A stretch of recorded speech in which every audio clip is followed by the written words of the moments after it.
자, 일단 그 양당의 그 극렬 지지자들에 대해서 오늘 얘기를 좀 해볼 텐데, 먼저 이재명 대표의 팬카페죠. 제명인의 마을 개설자가 우리 이제 개딸이라는 표현 쓰지 말자라고 얘기를 본격적으로 했습니다. 그리고 또 뭐 원희룡, 그러니까 이쪽에서는 원희룡 장관 같은 경우에는 이제 극우 인사라고 알려진 전광훈 전 목사가 주최한 장로 집회에 가가지고 뭐 간증을 하고 전 목사를 만났니 안 만났니 뭐 거짓말 논란 일고 여러 가지가 있었는데, 이렇게 양 당의 강성 지지층이 각 당에 어떤 영향을 미치는지에서 조금 오늘 얘기를 해봐야 될 것 같은데. 일단 뭐 제일 지금 이제 몇 개월 뭐 지난 대선 때부터 제일 많이 쓰인 정치 용어, 팬덤 정치의 상징인 개딸. 이 개딸이 실제 민주당의 의사결정이라든지 아니면 당무 행정에 얼마 정도 영향을 미친다고 보십니까? 일단은 이런 주제를 골라온 한겨레를 규탄하고요, 제가. 엄청 심지어 뭐 개딸 쪽으로도 욕먹고 온건한 민주당 지지자한테도 욕먹고 태극기 부대한테도 욕먹고 욕 다 먹을 것 같아요, 오늘 주제 내가 하니까. 하지만은 이런 욕에 굴하지 않는 게 접니다. 이미 제가 다른 방송에서 개딸을 엄청 비판했어요. 그래서 개딸 블랙리스트에 이미 올라있기 때문에 한 번 더 오른다고 저는 문제가 되지 않습니다. 개딸의 의사결정 구조를 얘기하기에 앞서 이렇게 보시면 될 것 같아요. 자, 민주당이 2021년에 서울시장 보궐선거, 서울시장, 부산시장 보궐선거에 당원 투표를 했어요. 후보를 그래서 내야 된다 민주당의 이제 권리당원들한테 당원 투표를 했습니다. 그래서 후보를 내야 된다가 86%가 나왔어요. 그때 투표율이 어느 정도인지 아세요? 굉장히 적었던 25% 나왔습니다. 25% 뭐 그 정도 나왔어요. 그러니까 실제 당의 어떤 의사결정을 좌우할 수 있는 거는, 그러니까 일반적으로 당원 전당대회, 그러니까 민주당 표현으로 대의원대, 전국 대의원대회를 했을 때 당원들의 투표율 정도가 한 50% 정도 돼요.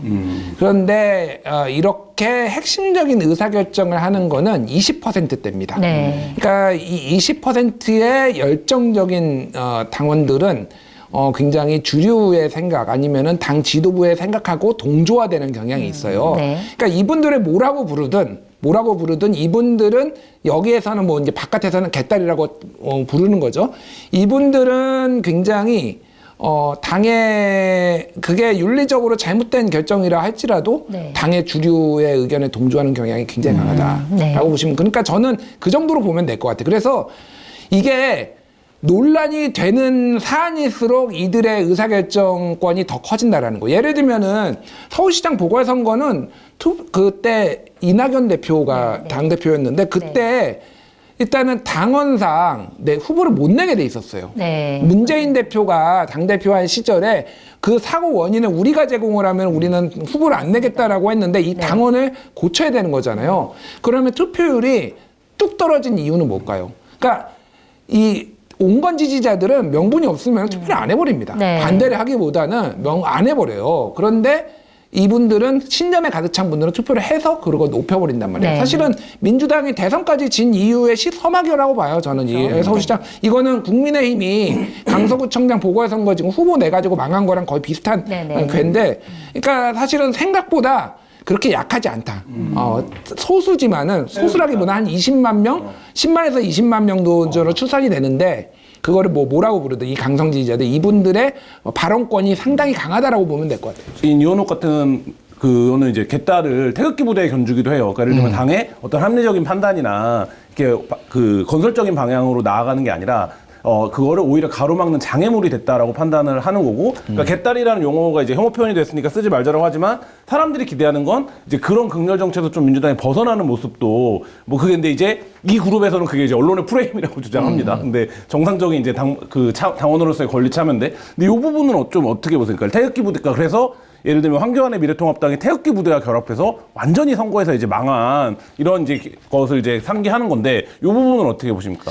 저는 이렇게 이원욱 의원이 비교를 하면은 개딸도 기분 나쁘고 태극기 부대도 기분 나쁠 것 같아요. 서로 기분 나빠할 거야, 분명히.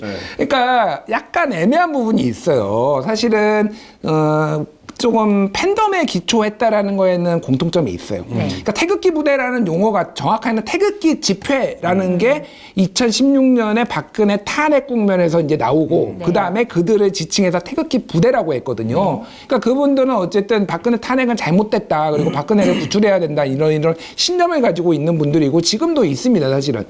그러니까 그런 부분들하고 이제 개딸을 비교를 하면은 개딸은 기분 나쁘죠. 왜냐면은 박근혜 탄핵도 인정을 안 해? 뭐 이런 거잖아요. 그러니까 저기는 완전히 잘못된, 그러니까 이를테면 헌재가 인정한 것도 인정을 안 하는 굉장히 잘못된 거고, 개딸은 그러면 이재명의 어떤 정당을 지지를 하는 거지, 뭐 이렇게 좀 생각하시는 것 같아요. 제가 이제 그 얘기를 조금 들어보면은. 근데 이제 이게 중요한 거는 바깥에서 어떻게 비춰지느냐가 좀 중요한 것 같아요. 이게 이원욱 의원이 이렇게 비교를 한 게 전혀 근거도 없이 이렇게 얘기를 한 거냐. 결국은 그냥 강성 지지층의 대명사처럼 돼버렸어요. 그래서 조금 이성적이고 합리적이지 않고 본인의 본인이 지지하는 정치적 지도자를 위해서는 어떤 주장이라도 할 수 있고 어떤 강짜라도 부릴 수 있는 사람들의 그냥 대명사처럼 개딸, 뭐 태극기 부대, 뭐 이렇게 돼버리니까 조금 억울할 수도 있지만은 되게 조금 좀 헤어나오기 힘든 상황이 된 것 같아요. 그게 이제 예를 들면 수박 논쟁, 이를테면 수박 가서 퍼포먼스하고, 그러니까 이 개딸 분들의 이제 멘탈리티라는 게 기본적으로 지금 독립운동을 하고 있습니다. 그러니까 이게 거대한 이런 거예요. 그러니까 거대한 이제 적폐 세력, 그게 이제 이를테면 일본 같은 거죠. 그러니까 이런 게 있고, 우리는 저들을 타도하기 위해서는 저들하고 일이라도 저들하고 손을 협상을 하거나 손을 잡거나 이런 사람들은 다 척결해야 돼. 오히려 친일파가 일본보다 친일파가 더 나쁜 거야. 그러니까 이게 기본적인 멘탈리티거든요. 그러니까 비명이라는 사람들이 윤석열 정부에서 이재명을 적손에 넘겨주는 거는 이거는 친일파적인 행동이고 더 나쁘다라는 이제 세계관을 가지신 분들이에요. 그래서 이거는 타협이 안 된다, 기본적으로. 저는 그렇게 봐요. 이 정도의 사고관이면은 사실은 설득이 안 돼요.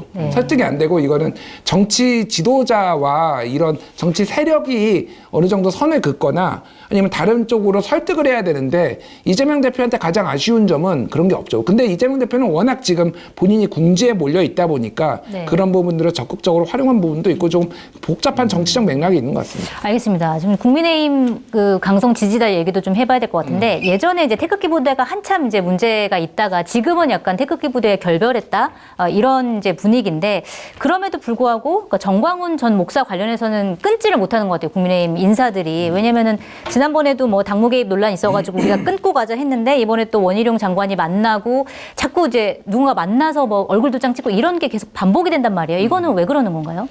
소위 말하는 짠물이론이에요. 그러니까 이게 당이 잘 될 때는 굉장히 많은 사람들이 들어와가지고 이 핵심 코어들의 영향력이 상대적으로 감소합니다.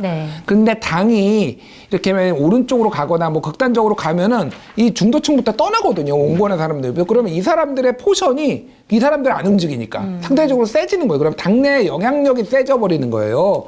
그러니까 사실 태극기 부대하고 손절을 하기도 그렇고 안 하기도 그렇고 애매한 게 지금은 국민의힘이 태극기 부대 비중이 높아져 버렸어요. 그리고 전당대회도 당신 100%로 해버렸잖아요. 그러니까 이게 되게 딜레마적인 상황이에요. 그러니까 원희룡 장관도 갑자기 가가지고 지금 첫 장관 끝나고 첫 행보가 정광훈 목사한테 간 거잖아요. 이게 제가 좀 이런 표현을 써서 그런데 개가 똥을 끊지 되게 어렵다. 이게 굉장히 어려운 건데 근데 사실은 보수는 근데 보수의 역사를 보면은 황교안도 그렇고 태극기 부대랑 적극적으로 손 잡은 사람들은 다 망했습니다. 사실은 보수는 의외로 그러니까 전략적 투표를 해요. 특히 대구 같은 데는 예를 들면 이준석 대표가 당대표가 될 수 있었던 것도 이준석을 당대표로 만들면은 대선에서 이길 수 있겠다라고 사람들 판단을 해가지고 그런 거거든요. 원희룡이 정광훈하고 손잡으면 사람들이 야 우리 원희룡 드디어 정신 차렸네 하고 보수가 표를 줄까요?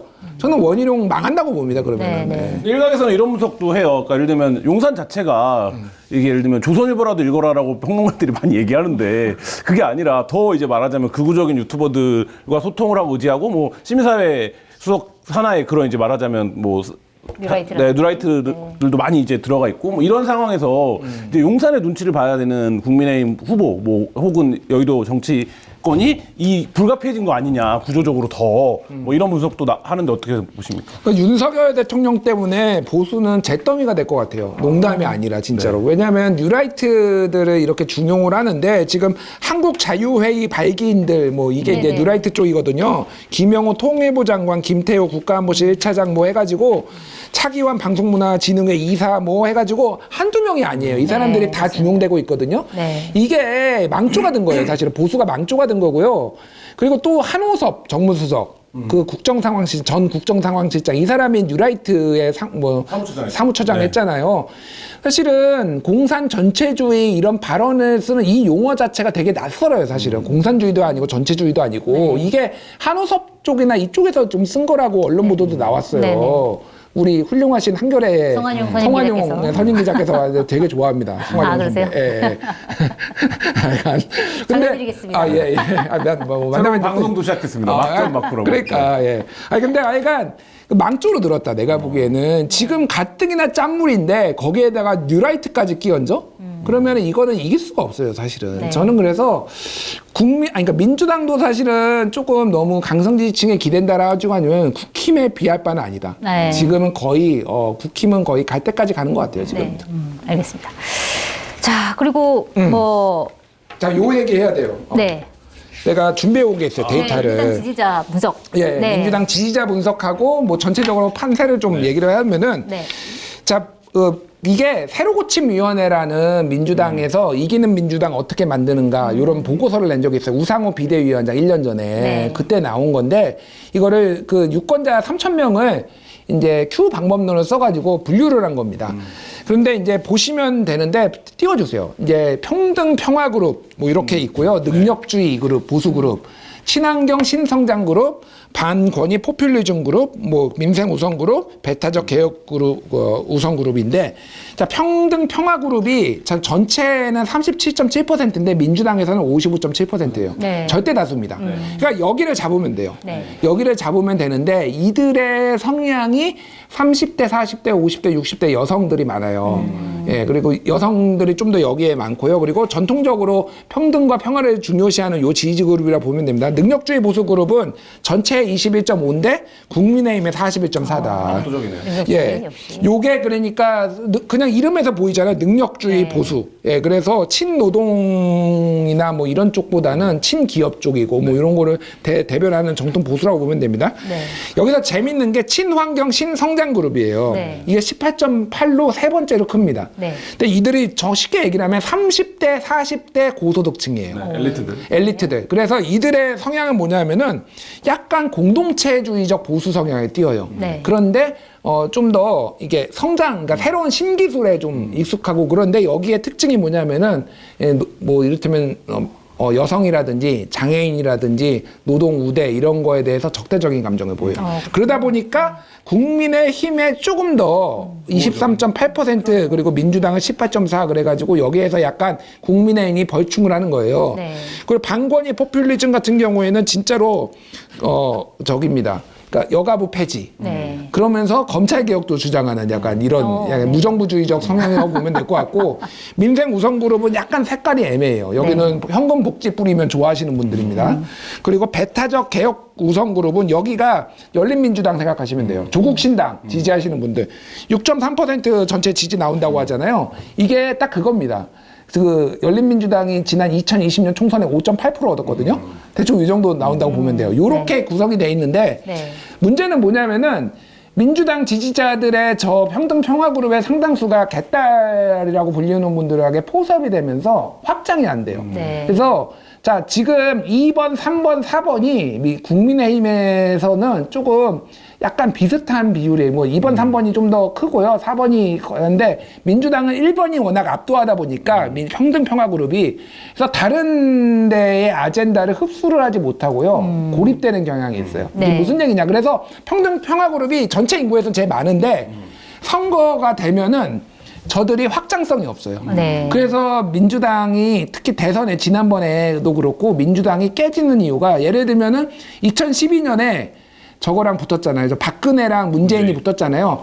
다 끌어모으면은 보수 쪽이 더 많은 거야. 근데 가치 연합을 보수는 할 수 있고 더 열려 있는 거예요. 왜냐면 단독으로는 우리는 이길 수 없다라고 하는데 민주당 쪽에서는 평등 평화 그룹 여기가 너무 세다 보니까 연합이 안 된다라는 거예요. 그래서 사실은 개딸을 위시한 강성 지지자들이 조금 그 위력을 낮춰줘야지 민주당이 연합을 할 수가 있거든요.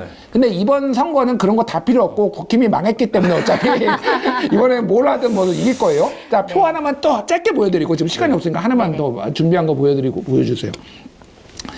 다음은 뭐냐면은 1987년 이후에 투표 지층 변화 추이예요. 그래서 지금 요거는 국민 집권 전략이라는 책에서 공공의창에서 만든 데이터입니다. 그래서 요거 보시면 되겠는데, 그러니까 교차 투표를 했던 사람이 예전에 8%인데 지금은 16%로 늘어났어요. 그래서 지금 민주당 지지가 옛날에는 문재인이 2012년에 나왔을 때는 39에서 8을 더해가지고 더 확장을 해야 되는데 이게 굉장히 어려웠는데 지금은 상당히 옛날보다 늘어났다. 전략 투표를 하는 사람이 여기가 이제 반공보수가 생물학적 퇴장을 하고 젊은 보수들이 들어오면서 소형부터 성향이 늘어난 거, 그리고 4050이 연령이 많으니까 여기가 인구가 많으니까 이제 이렇게 된 거예요. 근데 그 와중에 진 이재명은 도대체 무엇이냐, 이제 이런 얘기를 안 할 수가 없고 중요한 거는, 그런데 여기에서도 지금 아까 전에 얘기했듯이 확장성의 문제가 있어요. 민주당이 확장성의 문제가 있어서 제가 말하는 거는 이번 총선은 만약에 이길 텐데 대선까지 가면은 민주당은 또 되게 어렵다. 또 비슷한 결과가 나올 가능성이 높아서 어떻게 정책 연합을 해가지고 같이 선거 연합을 할 수 있을지에, 근데 그거는 이를테면은 선거제도로 뒤통수도 안 치고 좀 원칙도 지키고, 그리고 우리가 자신들의 주장을 좀 내려놓고, 사실 민주당 이러지 않으면은 조금 전체적으로 보면 어려워질 거다, 뭐 이런 얘기를 하겠습니다. 알겠습니다. 지지층 확대가 좀 필요하다는 말씀이었는데, 사실 민주주의의 그러니까 중심 개념이 다양성이잖아요. 이 다양성 측면에서도 좀 그런 것들이 필요한 것 같은데, 그래서 알림장 마지막으로 간단하게만 좀 말씀해 주시면, 이 다양성인데 민주주의의 가치인 다양성을 좀 부정하고 극단으로 치닫고 있는 정치권에게 한 말씀만 간단하게 해주신다면? 똥을 끊자. 똥을 끊자. 야, 평생 어떻게 할래? 똥 끊고 좀 갱생하자. 이렇게 말씀드리겠습니다. 알겠습니다.